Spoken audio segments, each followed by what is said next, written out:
Suppose suppose కోతులు ఓళ్ళ మీదకి వచ్చేస్తే మహా అయితే అక్కడుండే తిండి వస్తువుల్లో ఇంకేమైనా ఉంటే ఎత్తుకుపోతాయండి. ఏనుగులు వచ్చేస్తే పొలాలని నాశనం చేసేస్తాయండి. ఏందమ్మా ఇంతకీ నువ్వేం చెప్పాలనుకుంటున్నావు? ఈ మధ్య ఊర్లోకి సెల్తుపులు బాగా వచ్చేస్తున్నాయి కదబ్బాయి. కూసంతా ఆ ఊర్లోకి వెళ్ళి కర్ర పట్టుకుని తరిమేస్తావేమోనని చెప్తున్నాను నీకు. నేను ఇట బతకడం నీకు ఇష్టం లేదా? మరే నీకు ఇష్టమంటేనే ఇట్ట అంటున్నావు కదా.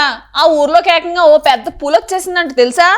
ఒక్క నిమిషం అలాగే ఉండమ్మా, నా కోసం మా అమ్మ ఫోన్ చేసింది, మాట్లాడు చేత. ఇంతకీ అసలు ఆ పెద్ద పులి ఎక్కడి నుంచి వచ్చిందో మీరే చూడండి.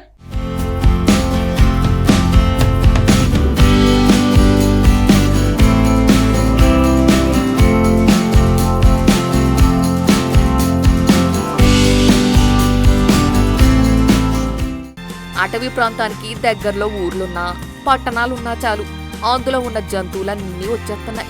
కోతులు కొండముచ్చులు లాంటి సాధారణ జంతువులు వస్తే అంత టెన్షన్ ఉండదు, కానీ పులులు లాంటివి వస్తే మాత్రం ఫుల్ టెన్షన్తో పాటు భయాందోళన కూడా కలుగుతాయి. ఈ మధ్య చిరుతలు తరచూ ఊళ్ళోకి వచ్చేస్తున్నాయి. ఎక్కడికక్కడే ఎప్పటికప్పుడు చిరుతలు కనిపిస్తున్నాయి. దీంతో జనాలు భయపడుతున్నారు. ఇది చాలదన్నట్టు తాజాగా ఓ పెద్ద పులే డైరెక్ట్ గా ఎంట్రీ ఇచ్చేసింది. మంచిర్యాల జిల్లా శ్రీరాంపూర్లో పెద్ద పులి సంచారం కలకలం రేపుతోంది. దీంతో స్థానికులు భయాందోళన చెందుతున్నారు.